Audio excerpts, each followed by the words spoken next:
Bom dia, pessoal, tudo bem? Como é que vai? Meu nome é Tarek Souza e continuo aqui nesse projeto de leitura da Bíblia Sagrada. E o nosso foco hoje é o capítulo 43 do livro de Ezequiel.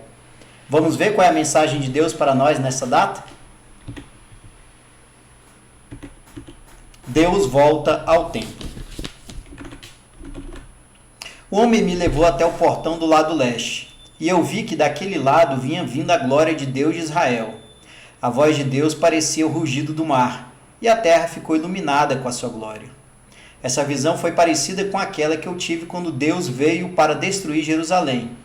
Também foi parecida com aquela que eu tive na beira do rio Quebar.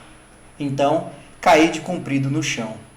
A glória do Senhor passou pelo portão do lado leste e entrou no templo. Então, o Espírito de Deus me levantou e me levou até o pátio de dentro, e eu vi que o templo estava cheio da glória do Senhor. O homem ficou ali ao meu lado, e eu ouvi o Senhor me dizer de dentro do templo: Homem mortal, o meu trono está neste lugar. Vou morar aqui no meio do povo de Israel e vou governá-lo para sempre. O povo de Israel e os seus reis nunca mais tornarão impuro o meu santo nome, adorando outros deuses, nem sepultando perto do templo os corpos dos seus reis. Os reis construíram a entrada e os pilares do seu palácio encostados na entrada e nos pilares do meu templo, e assim entre nós ficou apenas uma parede. Eles profanaram o meu santo nome por causa de todas as coisas vergonhosas que fizeram, e por isso, na minha ira, eu os destruí. Agora, eles que deixem de adorar outros deuses e levem para longe os corpos dos seus reis. Se fizerem isso, eu viverei no meio deles para sempre. E o Senhor continuou: Homem mortal, fale com o povo de Israel a respeito do templo, para que eles estudem a sua planta. Faça com que fiquem envergonhados por causa dos seus pecados. Se eles ficarem com vergonha do que têm feito, explique a planta do templo para eles, isto é, o seu modelo, as entradas e saídas, as formas, o modo como tudo está arrumado e todas as leis e regulamentos. Escreva todas as coisas para que eles possam ver como tudo está arrumado e para que cumpram todos os regulamentos. Esta é a lei do templo. Todo o terreno que fica em volta dele, no alto da montanha, é santo e sagrado. O altar. Seguem as medidas do altar, usando-se as mesmas que foram usadas para medir o templo. Na base do altar, em toda a volta, havia uma valeta de 0,5 metro de fundura por 0,5 metro de largura. Do lado de fora havia uma beirada de 25 centímetros de altura. A parte mais baixa do altar tinha 1 metro de altura. A parte do meio media 2 metros de altura e estava afastada 0,5 metro da beirada, em toda a volta. A parte de cima também estava afastada 0,5 metro da beirada, em toda a volta. Essa parte de cima também tinha 2 metros de altura, e sobre ela eram queimados os sacrifícios.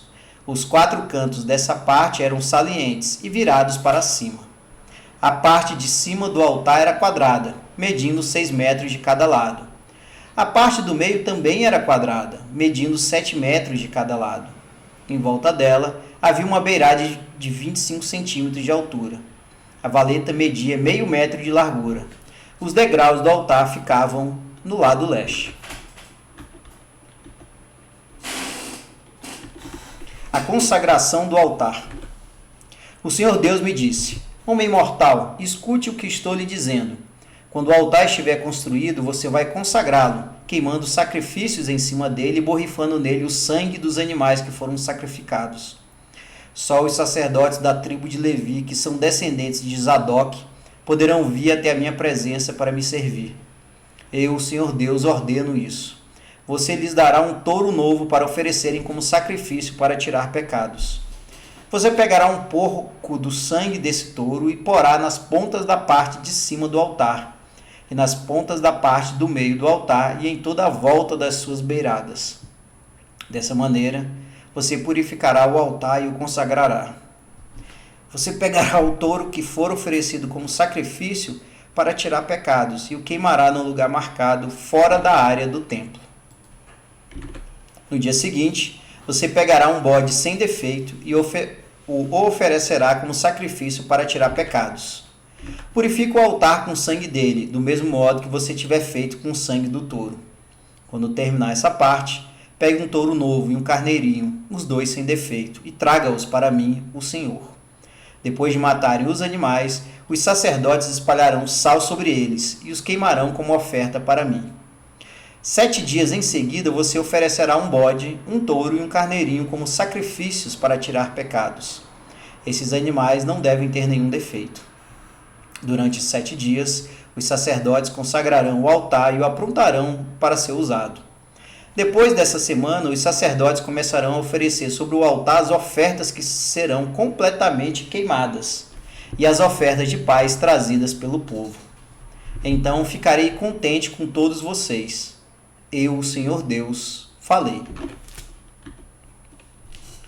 Pois bem, então vejam que nesse capítulo do livro de Ezequiel, capítulo 43, há a volta de Deus para o templo.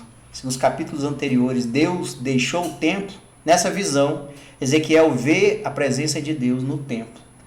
Será construído um altar e Deus ordena que seja consagrado o altar novamente para ele. Para mim, a grande reflexão desse capítulo é que Deus está presente se nós seguirmos os mandamentos e as suas orientações. Fica muito claro que Deus não abandonou o povo de Israel naquele tempo. E, obviamente, também não nos abandona nos dias de hoje.